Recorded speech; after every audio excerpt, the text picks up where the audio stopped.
ang sabi po kahapon ni Senate President Chis Escudero, wala daw clamor yung pagtungkol po dito sa impeachment complaint. Pero ang ina-argue naman ng iba, malinaw naman na may provision doon sa Constitution na quote-unquote shall forthwith proceed. So dapat immediately. Pero kung sa June pa po sisimulan itong impeachment complaint, parang medyo nakakalito.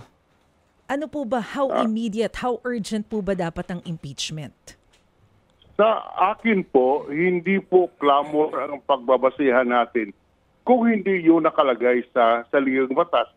At ang nakalagay sa saligang batas, ang impeachment complaint ay dapat po dinggin ng Senado sa lalong madaling panahon. Ang exact wording po ay the trial by the Senate shall forthwith proceed. Ulitin ko lang, the trial by the Senate shall forthwith proceed.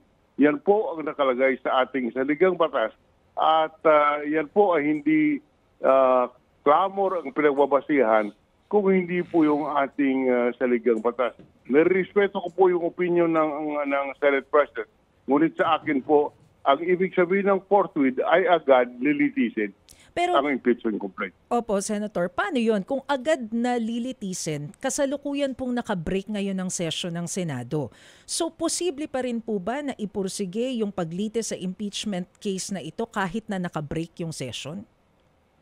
Pwede po, basta tumawag ng special session ang presidente. At yan naman po, ang kapangyarihan ng Pangulo sa ilalim ng saligang batas ay absolute. Pwede po siyang tumawag ng special session at any time.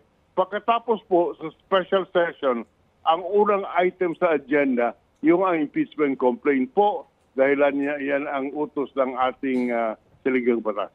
So ibig sabihin po, sir, hindi nakalimit doon sa mga legislative agenda yung pagpapatawag ng special session ng presidente. Walang ganun.